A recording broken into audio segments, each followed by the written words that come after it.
नमस्कार, news capital express देख रहे हैं आप। मैं हूं आपके साथ गुंजन। केंद्रीय गृह मंत्री अमित शाह की सभा में ऐतिहासिक भीड़। दतिया वालों, आप सिर्फ विधायक या मंत्री नहीं चुन रहे हैं, बल्कि प्रदेश और देश का भविष्य चुन रहे हैं।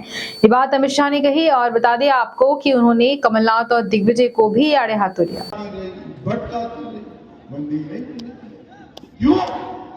क्योंकि उनको अपनी वोट बैंक की चिंता।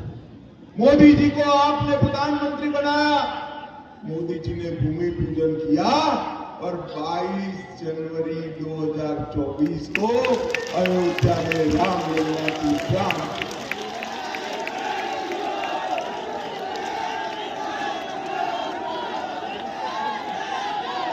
भाई और बहनों, युवा मित्रों,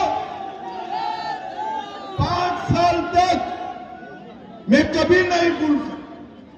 5 साल तक ये राहुल बाबा है ना, राहुल बाबा जानते हो ना, जानते हो ना भाई।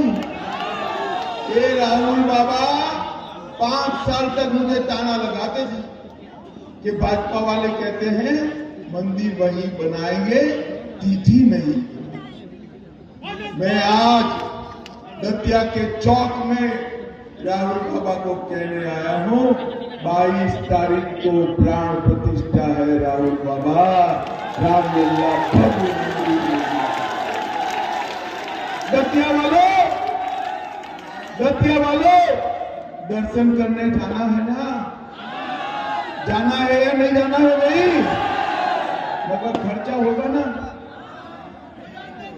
अरे चिंता मत करो, खर्चा करने की जरूरत नहीं है। 3 दिसंबर को भारतीय जनता पार्टी की सरकार बनेगी। सारे मध्य प्रदेश वालों को बारी बारी अयोध्या के दर्शन कराने जाते हैं।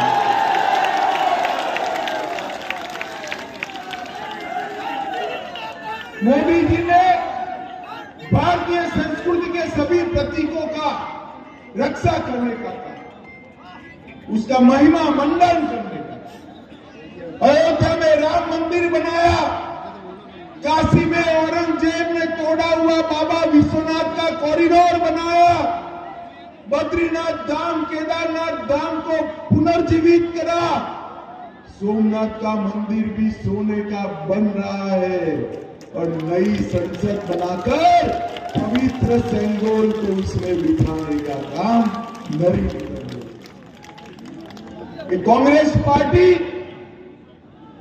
हम नर्मदा मैया के नारे लगाते हैं, हर हर नर्मदे बोलते हैं, तो भी उनको पसंद नहीं आता। इन्होंने कभी भारतीय संस्कृति का सम्मान नहीं करने का काम नरेंद्र मोदी जी। नरेंद्र मोदी जी ने देश को सुरक्षित करने का। भाई और बहनों, सोनिया मनमोहन की सरकार थी, 10 साल तक चली। हर रोज पाकिस्तान से आलिया, मालिया, जमालिया घुस जाते थे, बम धमाके करते थे और भाग जाते।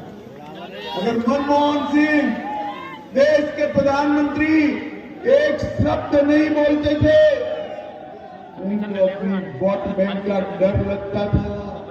भाई और बहनों, मोदी जी की सरकार बनी, फिर से सरकार बनने के बाद, मोदी जी की सरकार बनने के बाद पाकिस्तान को आदत जो लगी थी, उरी और पुलवामा में हमला किया, उनको लगा क्या होगा, वो भूल गए कि अब मनमोहन सिंह की सरकार नहीं है, नरेंद्र मोदी सरकार है, भाजपा सरकार। उरी और पुलवामा में हमला हुआ, 10 ही दिन में पाकिस्तान के घर में घुसकर सर्जिकल स्ट्राइक कर आतंकवादियों का सफाया। मोदी जी ने देश को सुरक्षित करने का काम। मोदी जी ने पीएफआई पर बैन लगाया। अपना मालवा क्षेत्र मध्य प्रदेश का पूरा पीएफआई का गढ़ बनता जाता था। मोदी जी ने पीएफआई पर बैन लगाया और रातों रात देश भर से पीएफआई वालों को आधी रात को उठाकर जेल की सलाखों के पीछे बंद। रोहिंग्या घुसपैठियों के खिलाफ एक बहुत बड़ी मुहिम छेड़ी है। मोदी जी ने देश की सीमाओं को सुरक्षित कर, भाई और बहनों, मोदी जी ने देश को समृद्ध। एक कांग्रेस पार्टी 11वें नंबर पर हमारे अर्थतंत्र को छोड़कर गई थी। नरेंद्र मोदी जी 9 ही साल में 11वें नंबर से 5वें नंबर पर ले आकर भारत को G20 की समिट करी और वहां पर दिल्ली डिक्लेरेशन के माध्यम से कूटनीतिक क्षेत्र में मोदी जी ने पूरे विश्व में भारत का झंडा बुलंद कर दिया। चंद्रमा पर तिरंगा पहुंचाया। चंद्रयान जहां पर उतरा वो चंद्रमा के दक्षिण ध्रुव को, वो पॉइंट को शिव शक्ति नाम देकर मातृशक्ति का सम्मान करने का काम हमारे नेता नरेंद्र मोदी। भाई और बहनों, मुझे बताओ जरा, ये कश्मीर जो है हमारा है या नहीं है? अरे जोर से बोलो, है या नहीं है? पक्का है? धारा 370 हटनी चाहिए थी या नहीं हटनी चाहिए थी? एक कांग्रेस पार्टी 70 साल से धारा 370 को अनौरत संतान की तरह गोदी में बिठाकर खिला रहे।